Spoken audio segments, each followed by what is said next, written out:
CES یک برند بین المللی، بزرگترین نمایشگاه محصولات مصرفی الکترونیکی در جهان.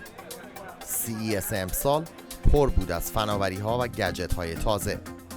تلویزیون های با کیفیت فرا HD یا UHD از یک دوجین تولید کننده مختلف. سامسونگ سری جدید تلویزیون های SUHD را در CES امسال معرفی کرد. سونی، LG، پاناسونیک و RCA چندین مدل از تلویزیون های دارای صفحه خمیده یا curved LCD را به بازار معرفی کردند. در بخش فناوری های مربوط به صنعت خودروسازی، شرکت BMW فناوری راننده خودکار را روی سری جدید اتومبیل های برقی i3 به نمایش گذاشت. در بخش تراشه ها و پردازشگرهای الکترونیک، شرکت اینتل از همکاری خود با پروژه عینک واقعیت مجازی آکیولس ریفت و گسترش قابلیت‌های آن خبر داد. تیم خبری برنامه 2.0 از روز آغاز به کار CES 2015 یعنی از روز 6 ژانویه در محل دائمی نمایشگاه‌های شهر لاس وگاس پوشش خبری خود را آغاز کرد. سلام، من حامد بهروان هستم و من هم آرش علایی. به 2.0 این هفته خوش اومدید. در برنامه امروز اومدیم به شهر لاس وگاس در ایالت نوادا و نمایشگاه CES، بزرگترین نمایشگاه ابزار الکترونیکی مصرفی در جهان. بیایید تا شما رو با آخرین فناوری ها و گجت های روز دنیا آشنا کنیم. پس این شما و این 2.0 این هفته.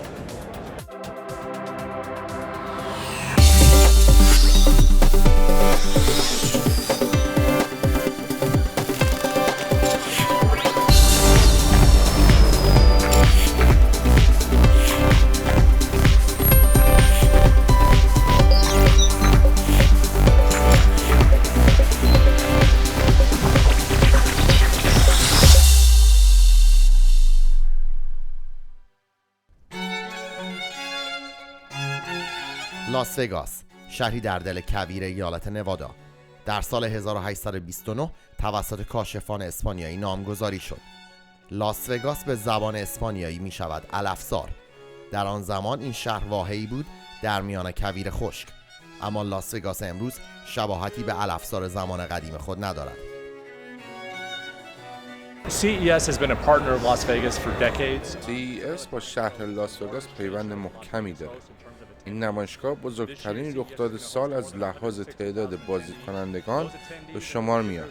امسال بیش از 160,000 بازدیدکننده از CES دیدن خواهد کرد. درآمد شهر لاس وگاس از نمایشگاه امسال بالغ بر 210 میلیون دلار خواهد بود. علاوه بر آن، حضور بیش از 5,000 خبرنگار که از سرتاسر دنیا برای پوشش خبری CES به لاس وگاس میان باعث میشه تا تبلیغات موثری برای این شهر صورت بگیره. مطبوعات در مرکز توجه نمایش دهندگان و برگزار کنندگان CES قرار دارد. شهر لاس وگاس برای حمل و نقل و جابجایی بیش از 5,000 خبرنگار اعزام شده به محل نمایشگاه امکانات ویژه‌ای درست کرده. نمایشگاه CES اقتصاد شهر لاس وگاس رو مورد هدف قرار میده، به ویژه صنعت هتلداری و توریسم. اینجا هتل ونیشیانه، یکی از معروفترین و گرونترین هتل‌های شهر لاس وگاس. کف اون از مرمرهای پوشیده شده که همه از ایتالیا وارد شدند. همینطور ستون‌ها همه مرمرهای ایتالیایی هستند و سرستون‌ها بلا استثناء روکش طلا شدند.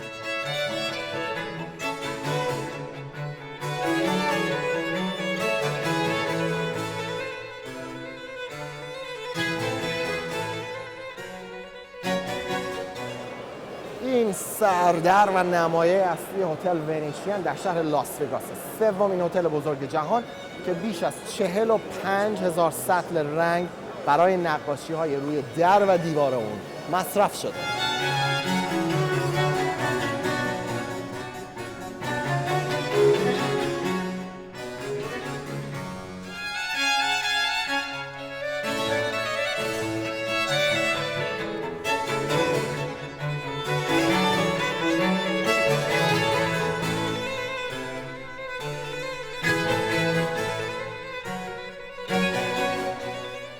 هتل ونیشیان در واقع یک ونیز مصنوعی در قلب شهر لاس وگاسه. هتلی با آسمان مصنوعی، کانال آب مصنوعی و صدها رستوران و مغازه درجه یک که بیش از 18 میلیون بازدید کننده رو در سال به خودش جذب میکنه.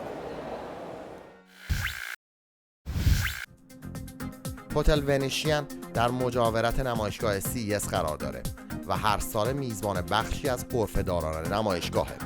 از هتل ونیشین مستقیم به محل برگزاری نمایشگاه رفتیم تا از غرفه اینتل دیدن کنیم. شرکت اینتل در طول CES 2015 از سری جدید پردازشگرهای نسل پنجم آیکور رونمایی کرد. مصرف بسیار پایین انرژی و قابلیت استفاده در ابزارالات الکترونیکی کوچک از ویژگی‌های پردازشگرهای جدید اینتل است. اینتل همچنین از طرح مشترک این شرکت با شرکت آکیلس ریفت که سازنده عینک‌های واقعیت مجازی است پرده برداشت. عینک‌های واقعیت مجازی از گجت‌های محبوب نمایشگاه امسال بودند و غیر از اینتل، سامسونگ و سونی هم فناوری‌های عینک واقعیت مجازی خود را نمایش دادند. پژوهشگران اینتل در مصاحبه با 2.0 گفتند که فعلا این شرکت مشغول گسترش موارد استفاده از این عینک واقعیت مجازی است. نمایشگاه ابزار الکترونیکی مصرفی هر سال دارای مدهای مشخصی است. این مدها مسیر سال پیش رو را در دنیای فناوری تعیین می‌کنند. تلویزیون‌های فوق وضوح بالا یا Ultra HD که سال پیش تک و توک دیده می‌شدند، در نمایشگاه امسال به یک نرم تبدیل شدند. شرکت سامسونگ از 9 مدل جدید فوق وضوح بالا پرده برداشت. شرکت LG هم تلویزیون‌های مقعر خود را به نمایش گذاشت که میدان دید بهتری به بیننده ارائه می‌دهند. سونی هم اعلام کرد تمام تلویزیون‌های این شرکت از این پس به سیستم عامل اندروید مجهز خواهند بود. در کل تلویزیون‌ها بزرگتر، نازکتر و با کیفیت‌تر شدند.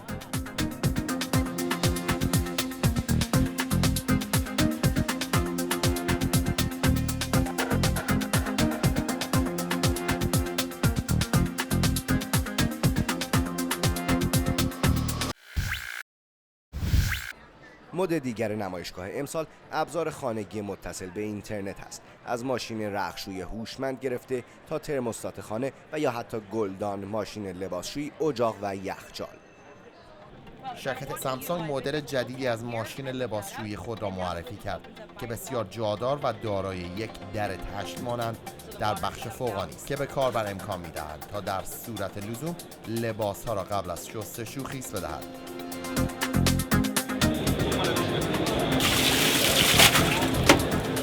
Over here I'm displaying our LG door-and-door refrigerators. LG همچنین مدل جدید یخچال خانگی خود را معرفی کرد. این یخچال طوری طراحی شده که دارای چند جداره برای خنک نگه داشتن غذاست. Over here we have access to stock the door-and-door. Many different shelving units, as you can see.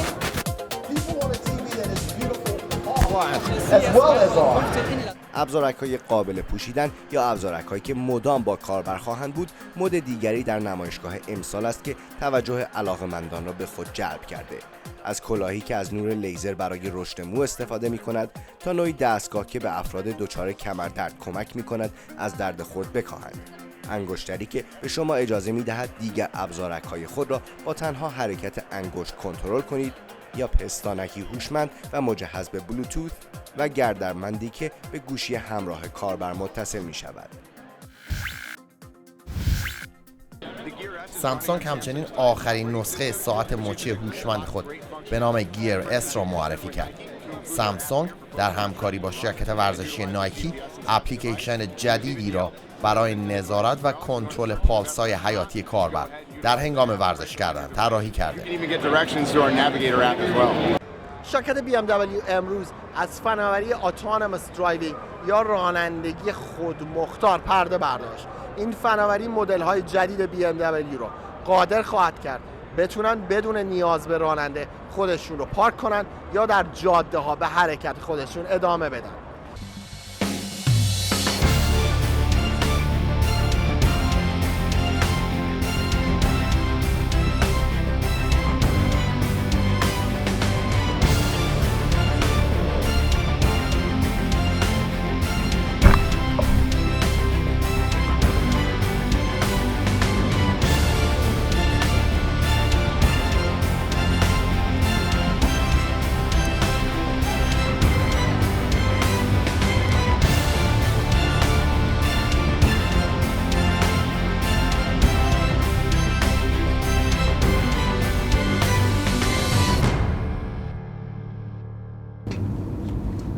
BMW i8 یک صفحه نمایش جلوش داره که با صفحه نمایش ناوبریش متفاوت است. اینجا سرعت رو میبینید و مدل‌های مختلف رانندگی و اطلاعاتی که مربوط به ماشین میشه. و این جلو در قسمت کنسول چندین مدل مختلف رانندگی رو BMW تعریف کرده. مدل اکو پرو که مدل هم الکتریک و هم بنزینی است و مدل کامفورتش هم همینطور.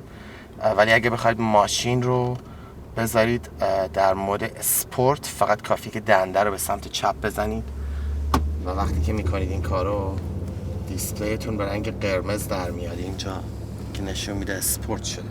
فقط موتور هم کاملا تبدیل به یک موتور بنزینی میشه. حالا ما سعی میکنیم یه تست درایو خیلی کوچیک باش بکنیم و صدای موتور رو بشنویم.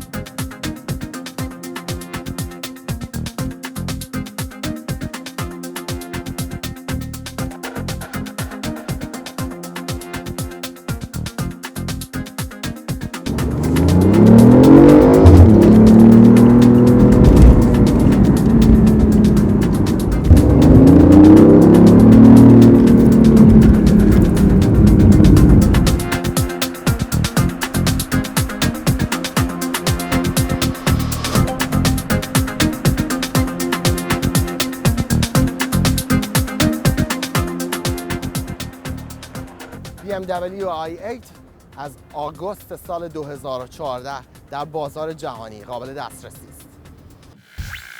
انیش چوپرا اولین مدیر کل فناوری ایالات متحده بود، سمتی که برای اولین بار توسط پرزیدنت اوباما ایجاد شد. او در مصاحبه اختصاصی با 2.0 در مورد نقش دولت آمریکا در ترویج استفاده از فناوری گفت.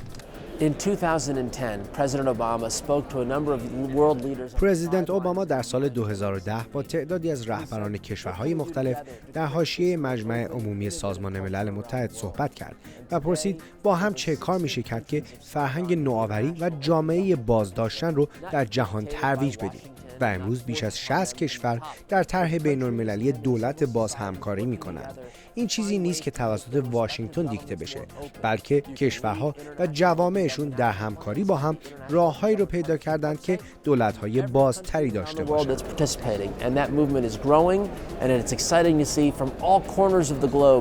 People coming together with their governments to find ways to take advantage of a more open, inclusive and collaborative culture. چاپگرهای سه‌بعدی یکی از مدهای اصلی این نمایشگاه بودند. قیمت این چاپگرها در سال گذشته کاهش بسیاری پیدا کرده و به حدی رسیده که حتی مدل‌های خانگی آن هم با قیمت زیر $1000 وارد بازار شدند. علاوه بر چاپگرهای سه‌بعدی، نمایشگاه امسال شاهد رونمایی از نوعی قلم بود که به کاربر اجازه می‌دهد تصاویر سه‌بعدی بکشد. دنیای رباتیک هم در CES امسال حضور پررنگی داشت. از ربات‌های مکعبی مخصوص آموزش برنامه‌نویسی به کودکان گرفته تا ربات‌های موسوم به تلپرزنس که به کاربر اجازه می‌دهند به صورت مجازی در مکانی دور حضور داشته باشند.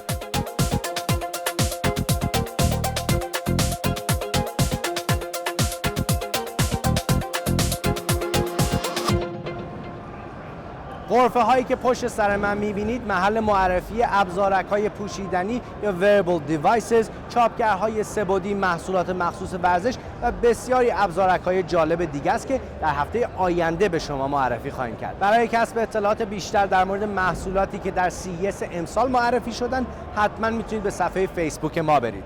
تا هفته بعد و برنامه دیگه.